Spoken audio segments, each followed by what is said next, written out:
as a nation is when we implement some of these things that we're talking about, people sitting in this room are going to pay for it. And the question we have to answer is how much the cost of living increase are we willing to incur to achieve some of the things that we're shooting for, because ultimately we're going to be on the hook for the tail.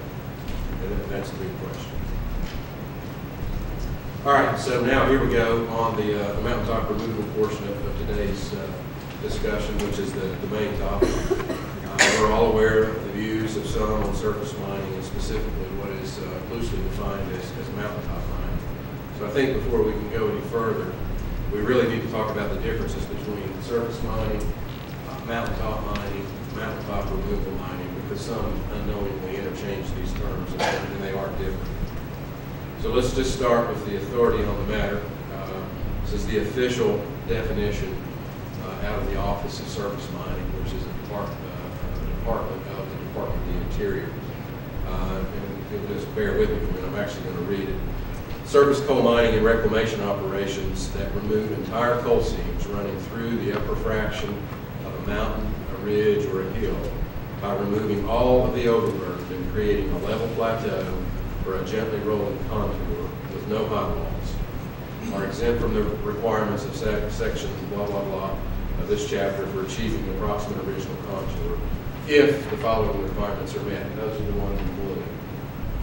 An industrial, commercial, agriculture, residential, or public facility, including recreational facilities, use is proposed for the affected land. That's what we refer to as post-mining land use. Said another way, a higher and better use on a post-mining basis than it was on a pre-mining basis. Now, the definition that's in vogue right now, and finds convenient favor today, some would have us imagine that the coal industry is dumping toxic material into rivers the size of the new river, the Clinch, which isn't even really close to reality. But sometimes facts get in the way of an otherwise pretty interesting story. Basically, every type of mining in Central Appalachia, whether it's a surface mine, a deep mine, or even preparation facilities, have the requirement of spoil storage somewhere through the evolution of that mine permit. We see these storage facilities across a wide array of other development projects too. Commercial developments, when you're going to put in a big mall or something, you have storage, spoil storage, overburden storage that needs to occur. If you're going to build a big road, cut and fill sequence, you've got to put spoil somewhere. It's not that much different than what we're talking about in mining, perhaps just not on the same scale. So it's not mining that's being threatened particularly, but it's something that I think, and I heard Jim talk about this earlier today, we need to be aware of potentially unintended consequences before we charge too far down the path. Now, the opposition to mountaintop mining specifically, but somewhat mining in general, has gotten very sophisticated. They're very articulate. They're very well organized. They've begun working with major lending institutions to try to exert pressure on them to cease lending, basically, to coal mines or coal mining companies. This is certainly their right. We respect that. They haven't gotten a lot of traction so far, but that is one of the angles that's being portrayed right now. Another thing that we're seeing here of late is skirmish on another battleground. That is in the state legislation. In 4 states right now, they're considering legislation that would ban publicly owned utilities in that state from burning coal derived from the mountaintop removal mining method.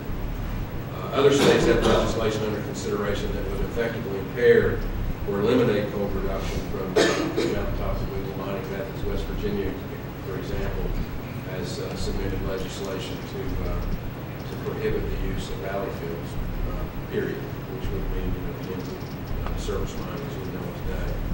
And just to give you a frame of reference, in Central Appalachia, what we refer to as the area of Southwest Virginia, Southern West Virginia, Tennessee, Eastern Kentucky, it's about 230 million tons of coal produced annually.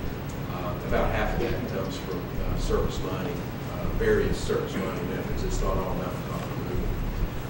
That's about 10% of the nation's coal use as things stand today.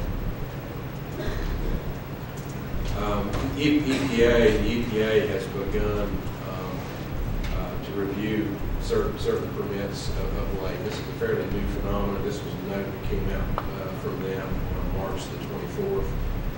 There's actually a letter sent to provide assurance that they're not going to slow anything down. They just want to be sure that the laws of the land are being complied with completely and fully. But as a practical matter, what's occurred in the issuance of mining permits over the last few years, there's been a lot of litigation, a lot of appeals. The process for approving and granting mining permits has slowed very dramatically, to the point that it's really begun to constrain the issuance of permits to the point where it's beginning to constrain production. And in mining business these days, your planning horizon is 3 to 5 years. You've got capital decisions to be made, employment decisions to be made, and it's a highly uncertain environment, and it becomes very difficult to plan. There was a survey done recently, a third-party independent survey done recently that was conducted across the areas, essentially Central Appalachia. And pretty interesting findings. The results are generally supportive of mountaintop mining as it's really an issue at the end of the day of jobs and revenue for the local municipalities. The residents approve of the practice increases dramatically when they better understand that restoration of the land is not an option. It's a lawful requirement on the part of the coal companies from a cradle to grave standpoint that the land is restored. And I'll discuss those a little bit more in a moment. And another interesting finding of the survey indicates that the opposition to the practice largely occurs away from the communities where the practice occurs, in some cases far, far away. Just some quick facts about mountaintop removal mining before we go on. Before the passage of the 1977 Surface Mine and Reclamation Control Act, high walls didn't have to be reclaimed. So you can see across Central Appalachia there are a fair amount of these high walls still standing. And the act of mountaintop removal mining can actually remediate these old sites and save monies that are now stuffed away in the coffers of the abandoned mine land fund. The EPA stated that surface mining has impacted about 3% of the surface lands in its study area and about 2% of the streams. It is earlier, about half of Central Appalachia's production originates from surface mining methods. And coal mining in general, but surface mining specifically, is very, very highly regulated by state and federal authorities. And they're really just simply too numerous to mention on one page, but I will get into that in a moment. And then last but certainly not least, the post-mining land use opportunities that I'll get into here in a bit. Again, the Surface Mining Control and Reclamation Act is probably the most profound example of the regulations that dictate the behaviors of coal companies on surface mines. It was passed in 1977, and it contains numerous protections for the environment. The mines are inspected at least once a month by an official, and I'm here to tell you that these officials take their jobs very seriously and have strict levels of compliance, and they do a partial inspection once per month.